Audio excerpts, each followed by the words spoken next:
Good morning बच्चों।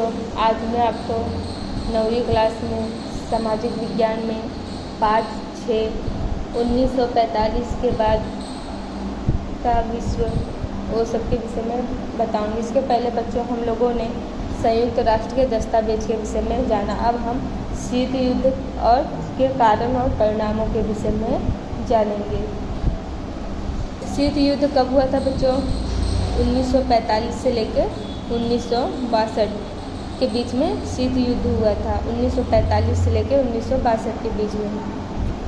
द्वितीय विश्व युद्ध का महत्वपूर्ण परिणाम यह हुआ कि इंग्लैंड और फ्रांस जैसी महासत्ताओं से विश्व का नेतृत्व अमेरिका और रूस ने ले लिया था। देखो, द्वितीय विश्व युद्ध का महत्वपूर्ण परिणाम क्या था कि इंग्लैंड और फ्रांस जैसी जो महासत्ता थी उन्होंने विश्व का नेतृत्व अमेरिका और रूस से ले लिया था।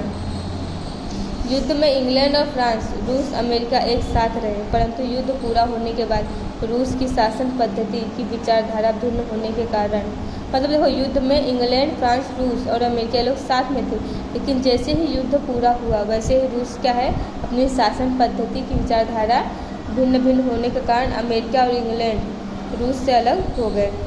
युद्ध के बाद समय में ये दोनों सत्ताएं विश्व राजनीति के केंद्र स्थान में रहकर दोनों ने विश्व में अपना वर्चस्व बढ़ाने के लिए सक्रिय मतलब बहुत प्रयास किए। इस अवधि के दौरान विश्व दो सत्ता गुटों और सैन्य गुटों में विभाजित हो गया। मतलब उन लोगों ने बहुत प्रयास किए। विश्व क्या है, दो भागों में विभाजित हो गया, एक सत्ता गुट और सैन्य गुट में विभाजित हो गया। सत्ता के दो ध्रुव अमेरिका और रूस में केंद्रीकरण हुआ, इसलिए इस अवधि को द्विमुखीय विश्व व्यवस्था अवधि के रूप में जाना जाता है। विश्व युद्ध के बाद इन दो महासत्ताओं के बीच संबंध सौहार्दपूर्ण न रहे। दोनों गुटों के बीच असंतोष का वातावरण निर्मित हुआ। सत्ता के लिए खींचतान और अत्यंत तंग परिस्थिति का निर्माण होने के कारण इस अवधि को शीत युद्ध की अवधि के रूप में पहचानते हैं। द्वितीय विश्व युद्ध के पश्चात विश्व के मुख्य शक्तिशाली राष्ट्रों के बीच सत्ता संबंधों में परिवर्तन हुए। नाजीवादी जर्मनी और फांसीवादी इटली के विरुद्ध मित्र देश के रूप में लड़े और विजयी हुए अमेरिका और रूस दोनों विरोधी सत्ता गुट सैन्य गुट बन गए। दोनों शक्तिशाली राष्ट्र बने और उनके बीच शीत युद्ध शुरू हुआ। ब्रिटेन और फ्रांस की विजय तो हुई, परंतु युद्ध में हुए भयंकर नुकसान के कारण दोनों महासत्ता के रूप में अपना अपना स्थान खो बैठे। युद्ध में हारे हुए जर्मनी, इटली और जापान आर्थिक, राजनीतिक और सैन्य सभी तरह से बर्बाद हो गए। वो आर्थिक और राजनीतिक तरह से और सैनिकों की शक्ति भी उनके पास से छीड़ हो गई, इस तरह वो बर्बाद हो गए।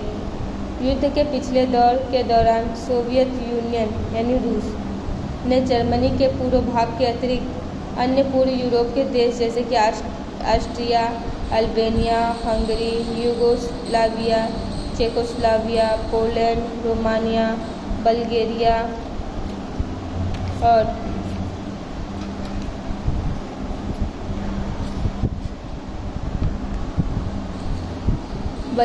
और बाल्टिक राज्यों पर सैन्य अधिकार जमाया। इन देशों ने साम्यवादी दलों को सत्ता सौंपी, जिससे उन पर रूस का वर्चस्व रहा। इस अवधि के दौरान रूस ने अणु परीक्षण 1949 करके एकमात्र अणु बम रखने वाले प्रभुत्वशाली सत्ता अमेरिका को चुनौती दी। पश्चिम यूरोप के जिन देशों को ब्रिटिश अमेरिकी दलों ने मुक्त किया था, वहाँ धीरे धीरे लोकतंत्रात्मक शासन प्रथा स्थापित हुई। सैन्य गुटों से बटा विश्व। द्वितीय विश्व युद्ध के बाद यूरोप और विश्व के देश एक दूसरे सत्ता गुटों के साथ जुड़ने से दो दिशा में ध्रुवीकरण की प्रक्रिया शुरू हुई और गतिमान बनी। दोनों सत्ता गुटों के बीच अविश्वास का वातावरण निर्मित हुआ। इसमें कई सैन्य गुट निर्मित हुए। सोवियत संघ और साम्यवाद से बचने के लिए अमेरिका की प्रेरणा से उत्तर अटलांटिक महासागर के किनारे स्थित देशों का नाटो नामक एक संगठन अप्रैल 1949 में बना। दक्षिण और पूर्व एशिया के देशों की रक्षा के लिए अन्य सैन्य गुट की रचना की गई थी। यह गुट सीटो किस सन में हुआ था? 1945 के रूप में जाना जाता है। इस सैनिक संगठन के विरुद्ध रूस ने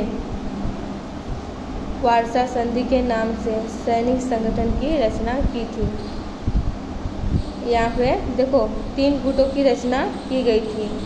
पहला तो नाटो, दूसरा सीटो और तीसरा सेंटो। ये 3 गुटों की रचना की गई थी। इन सैनिक संगठन के विरुद्ध रूस ने वार्सा संधि के नाम से सैनिक संगठन की रचना की थी। सैनिक संगठन की रचना किस नाम से की गई थी बच्चों? वार्सा संधि के नाम से की गई थी। इस संगठन के अल्बानिया, बल्गेरिया, चेकोस्लोवेकिया, पूर्व जर्मनी, हंगरी, पोलैंड, रोमानिया और रूस सदस्य थे। मध्य पूर्व के देश में इंग्लैंड की प्रेरणा से सेंटो बगदाद का समझौता नामक एक गुट निर्मित हुआ था, परंतु इराक में क्रांति होने से वह गुट से अलग हो गया। बाद में इस गुट का नेतृत्व अमेरिका ने किया। ये क्या है? जो सेंटो नामक गुट तैयार हुआ, कैसा? एक समझौता के रूप में था। तो ये गुट का निर्मित हुआ, परंतु इराक में क्रांति होने से ये गुट क्या अलग हो गया। तब इस गुट को बाद में नेतृत्व में कौन लाया? अमेरिका लेके आया। तो बच्चों अगले वीडियो में आपको सशस्त्रीकरण, निशस्त्रीकरण और परमाणु शस्त्रों का सृजन के विषय में समझाऊंगी। धन्यवाद।